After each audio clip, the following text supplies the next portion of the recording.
Does it need more salt? No, I'm not talking about your lunch. I'm talking about your comments and conversations. Have you been more salty or snarky lately? If you're like me, you have your days. And if you scroll for too long through social media, you're going to see examples of both.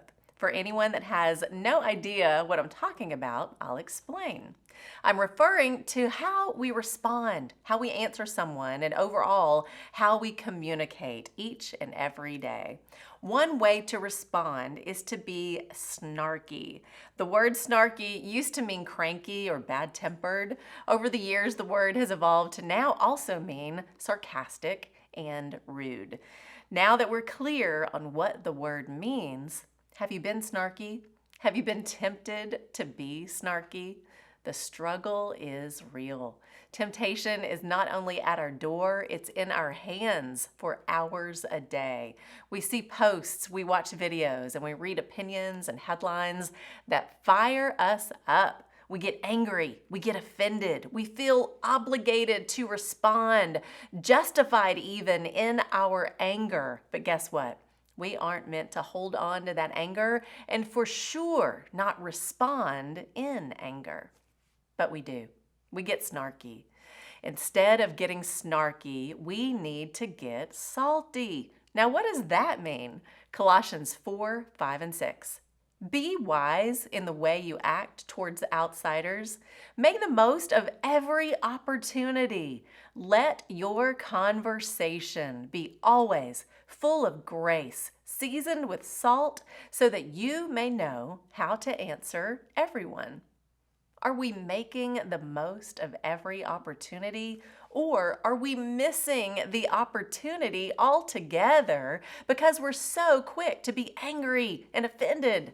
Paul is telling the church of Colossae to be wise. Make the most of every opportunity that comes your way to share the gospel today, because it may not come back around again. We get lured into the fray of it all, and we're missing opportunities to reflect Jesus in how we respond. In Ephesians chapter 6, the Bible tells us to put our armor on every single day. Friends, we need all the armor.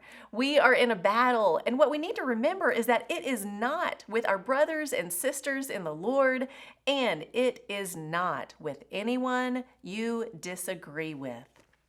We are in a spiritual battle, and it will not be won with arguments or snarky comments. It will only be won with truth, righteousness, peace, faith, salvation, and the Word of God. That's how we fight our battles. Didn't your mama ever tell you if you can't say something nice, don't say anything at all?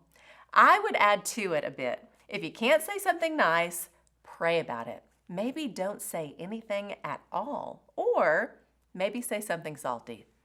People of God, our words, our responses, and our conversations should be full of grace and seasoned with salt. Build up more than you tear down. Bring people together more than you divide. Pray more than you politicize. Love so well that people can't help but see Jesus and taste the goodness of God. One of the enemy's greatest weapons is distraction. Don't get distracted by the words and opinions of the day. Focus on the hearts behind those words and opinions and love them. Pray for them. Bless them even. That's Jesus. It's the kingdom work we're called to. That's the truth. When our responses are full of grace and seasoned with salt, hearts will be left wanting more. I'm Lori Klein.